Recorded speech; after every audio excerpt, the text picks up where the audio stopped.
Chapter 20. Demoralizing Literature.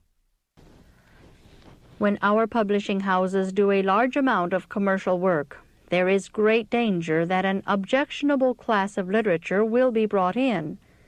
Upon one occasion, when these matters were brought to my attention, my guide inquired of one occupying a responsible position in a publishing institution, "How much do you receive in payment for this work?" The figures were placed before him. He said, "This is too small a sum. If you do business in this way, you meet with loss. But even should you receive a much larger sum, this class of literature could be published only at a great loss. The influence on the workers is demoralizing. All the messages that God shall send them, presenting the sacredness of the work, are neutralized by your action in consenting to print such matter. The world is flooded with books that might better be consumed than circulated. Books upon Indian warfare and similar topics, published and circulated as a money-making scheme, might better never be read. There is satanic fascination in such books. The heart-sickening relation of crimes and atrocities has a bewitching power upon many youth, exciting in them the desire to bring themselves into notice by the most wicked deeds. There are many works more strictly historical whose influence is little better. The enormities, the cruelties, the licentious practices portrayed in these writings have acted as leaven in many minds, leading to the commission of similar acts. Books that delineate the satanic practices of human beings are giving publicity to evil works. The horrible details of crime and misery need not to be lived over, and none who believe the truth for this time should act a part in perpetuating their memory. Love stories and frivolous, exciting tales constitute another class of books that is a curse to every reader. The author may attach a good moral, and all through his work may weave religious sentiments, yet in most cases Satan is but clothed in angel robes the more effectually to deceive and allure. The mind is affected in a great degree by that upon which it feeds. The readers of frivolous, exciting tales become unfitted for the duties lying before them. They live an unreal life and have no desire to search the Scriptures, to feed upon the heavenly manna. The mind is enfeebled and loses its power to contemplate the great problems of duty and destiny. I have been instructed that the youth are exposed to the greatest peril from improper reading. Satan is constantly leading both the young and those of mature age to be charmed with worthless stories. Could a large share of the books published be consumed, a plague would be stayed that is doing a fearful work in weakening the mind and corrupting the heart. None are so confirmed in right principles as to be secure from temptation. All this trashy reading should be resolutely discarded. We have no permission from the Lord to engage either in the printing or in the sale of such publications, for they are the means of destroying many souls.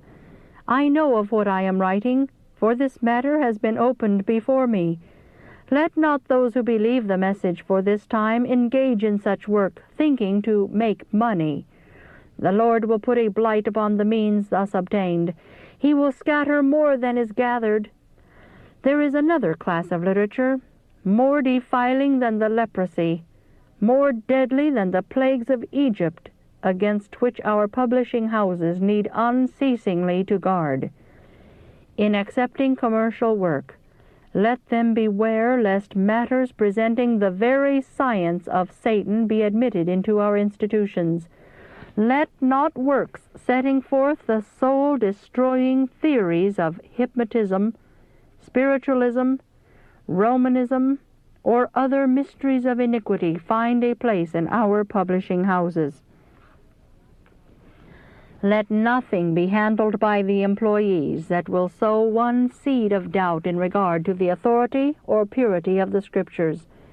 Upon no consideration let infidel sentiments be placed before the youth, whose minds so eagerly grasp anything new, at the very highest figures that might be paid. Such work could be published only at an infinite loss. To allow matter of this character to pass through our institutions is to place in the hands of the employees and to present to the world the fruit of the forbidden tree of knowledge. It is to invite Satan to come in with his bewitching science, to insinuate his principles in the very institutions that are set for the advancement of the sacred work of God. To publish matter of this character would be loading the guns of the enemy and placing them in their hands to be used against the truth. Think you that Jesus will stand in the publishing establishment to work through human minds by his ministering angels? Think you that he will make the truth coming from the presses a power to warn the world if Satan is allowed to pervert the minds of the workers right in the institution? Can God's blessing attend the publications coming from the press, when from the same press are sent forth satanic heresy and delusion? Doth a fountain send forth at the same place sweet water and bitter? See James 3, verse 11. The managers of our institutions need to realize that in accepting their position they become responsible for the mental food given to the workers while in the institution. They are responsible for the character of the matter that goes forth from our presses. They will be called to account for the influence exerted by the introduction of matter that would defile the institution, contaminate the workers, or mislead the world. If such matter is allowed a place in our institutions, it will be found that the subtle power of Satan's sentiments is not easily cast out. If the tempter is allowed to sow his evil seed, it will germinate and bring forth fruit. There will be a harvest for his reaping in the very institutions established by the funds of God's people for the advancement of his work. It will result in sending forth to the world, in place of Christian workers, a company of educated infidels. In these matters, a responsibility rests not only upon the managers, but upon the employees. I have a word to say to the workers in every publishing house established among us. As you love and fear God, refuse to have anything to do with the knowledge against which God warned Adam. Let typesetters refuse to set a sentence of such matter. Let proofreaders refuse to read, pressmen to print, and binders to bind it.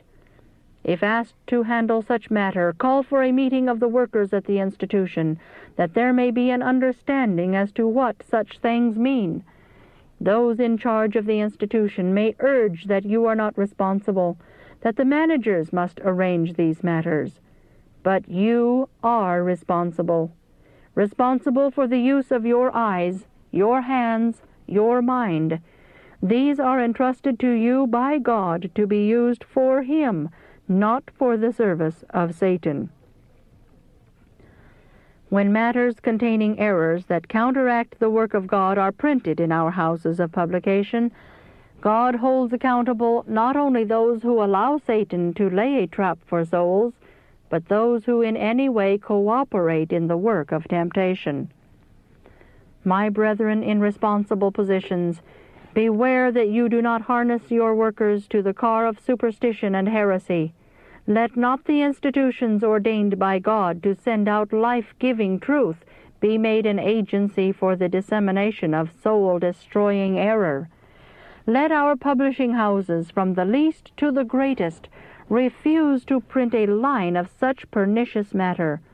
Let it be understood by all with whom we have to do that from all our institutions, literature containing the science of Satan is excluded.